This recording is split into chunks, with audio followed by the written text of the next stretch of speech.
Welcome, Dr. James Beckett, Sports Card Insights. Another box review. Got a box from Upper Deck. 2021 SkyBox Metal Universe Champions. It's a multi-sport set. 15 packs per box, 7 cards per pack in the hobby boxes. At one point, they were trading for around, I'm not sure what the SRP was, but I think it was going for $1,000. Now it's probably half that now. I don't know. And it's not because the cards aren't beautiful, but I think these PMGs are really tough. Perhaps that's driving the product. This is a first for me, but when I opened the box, I was actually, how can I say this? I was disappointed that I got an autograph card instead of a PMG.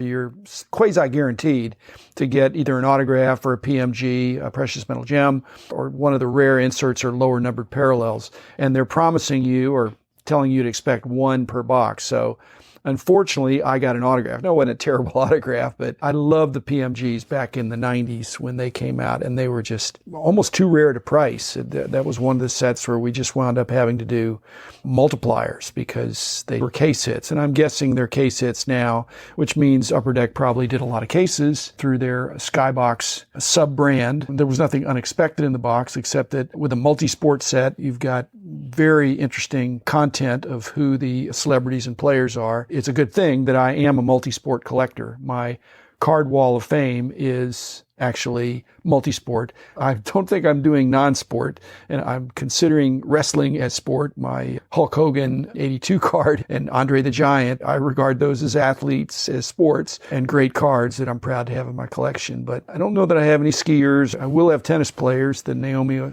Osaka, that I don't mind having on, but I didn't get any great stuff in there. It said you're going to get either a cut above or reaching for the stars. I got a cut above. Again, not a problem. The other thing, when they promise arc weld, blast furnace, or intimidation nation, they say 6 total. I actually got 1 arc weld, which I liked the best, 2 the intimidation nation, which I thought were not as glamorous as I thought they'd be, and 3 of the blast furnace. So the arc weld definitely was the keeper of those. So if that's approximately a 1 per box kind of thing, 1 per box is where I think inserts start to get interesting. When they're 1 per pack or more than 1 per box, they're a little bit easier.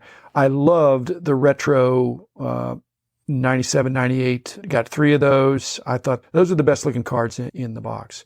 And then the SkyBox Premiums, it mentioned 3, but I actually got 4. Again, this is Metal Universe. It evokes more than 25 years ago. Oh, first I better thank the sponsors, especially Upper Deck, for providing me a box of fun, but also Topps and Panini. Heritage Auctions, Hugs Scott Auctions, Mike Stadium Sports Card, Burbank Sports Cards, ComC.com, and Beckett Media, Beckett Grading, Beckett Authentication. So again, this same design team, the Arena Designs, Gene and Earl McLeod from 28 years ago, whenever that was, they do great work, certainly are visionaries. And again, I don't know. I think I fell into the trap of thinking, gee, I really want to chase the PMGs or the jambalayas. I've got some jambalayas, the original jambalayas on my wall of fame. I really like those a lot. I didn't get any platinum portraits, although they're very tough. Some of these others, not such a big deal. Like I said, when I'm looking in the dollar box, I'm not going to find that stuff. And I'm always looking for stuff that I haven't seen. And when you open a box, you can see if you get more than 1 of something, then it's not that tough. The higher numbers, slightly tougher. I think I maybe got 2 cards that were serially numbered, 1 or 2. Not anything that was, again, when you know that they're numbered, you get some idea of the scarcity, but not a big deal to me. If I were going to be a complete set collector, this would be a good one to collect, and especially the retro ones. I'd love to put together a set of that. I think those are very good looking cards. The higher numbers are twice as tough as the base cards. I don't think it'd be that tough to put together a 150 card set. The other ones, the other insert sets, I don't know that I would. But I wouldn't mind having them, but I don't think I'd be all excited. Lastly, on the multi-sport thing, don't think that's a turnoff anymore, but I think there are player collectors and there are team collectors and sport collectors. I'm a broad range of interest. Sabrina Nesco, this going to be a really good female basketball player. But again, Gretzky's in there, certainly Michael Jordan, LeBron James. Upper Deck has some great relationships that they can tap into for this stuff. I did get a Trevor Lawrence, one of the inserts, and I got a Tiger Woods, but not really a great Connor McDavid, but I've got better stuff to go on my wall of those guys. And so I don't think I really got anything spectacular out of this. This is just a box that you're going to buy, and you're going to hope that you're going to get a PMG Jordan, a green Jordan, which would be fabulous. And there are 10 of them out there. So if there's 10 of them out there, and there's 10 of everybody, and then there's the other colors of the PMGs, so there are probably a fair amount of these being produced, put out there. I think it'd be a fun product probably for breakers, because you could have the excitement if you do hit one of those.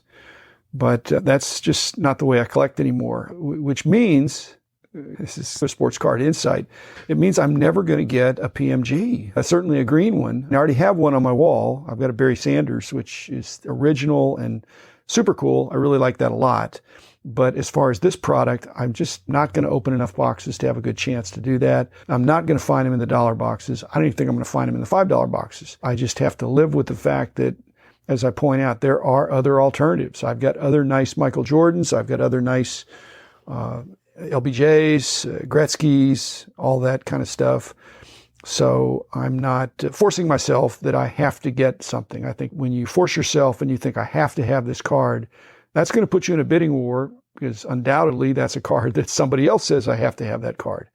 I want to compliment Upper Deck and their design team, because I think this is a fabulous looking product. But it's not just the looks that sells the product, and the scarcity, the serial numbering of the PMGs and the other chase cards there.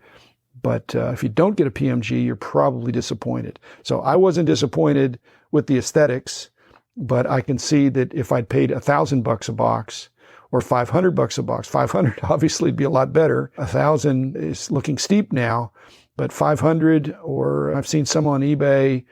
You just don't know. For every one of these products, when people don't open them immediately, they're going to find their level. And you're gambling when it comes out on day one that it's more likely to go up than go down if you want to strike then. And in many cases, products move upward, but not always. And sometimes they move up and then they move down. We had that dilemma in our price guide cycles back in the 90s. And when something came out, again, it wasn't the frenzy, I think, that we have now, but there still was interest. And some of these products, there could be a run on them. And then there could be people get what they want, and then there's a drop-off. And then the LCS back in those days if they're sitting on a whole bunch of them, they're going to lower the price. And then somebody else lowers the price, and it's not a race to the bottom, but sometimes it's a race back to the SRP or the original price if something went up. And so I don't like seeing things go for below SRP or certainly below cost. But I also don't like seeing things go for double and triple. But again, for all the criticism that those price movements have, it makes the hobby dynamic. There are no sure things. If something goes down, it could go back up. If something goes up, it could go back down. You just don't know. And this is a product that is beautiful. And so I think it'll have enduring value, but it'll find what that value is. And that value, even though is expressed in terms of the unopened hobby box, ultimately that is going to be driven by the aftermarket prices of these premium cards that come out as people find out the true rarity or the true insert odds of some of these PMGs and the better cards. When somebody hits one of these big cards and the word gets out and there's a bunch more out there, it drives interest. So well done, Upper Deck. Enjoyed my box. I appreciate that, the multi-sport aspect, and I like a complicated but recognizable scarcity when you open the box. And I didn't even talk about the star rubies and other kinds of things that are in there. It's just packed. But it's packed with things that you're not always going to get. It's packed with potential. What I got, I enjoyed. What I didn't get, which was not promised, it just leaves you wondering. And some people, that means I better buy another box. And for other people, that means I'm going to move to another product. So again, well done, Upper Deck, and I'll be back tomorrow with another episode. The man in the house of cards, the man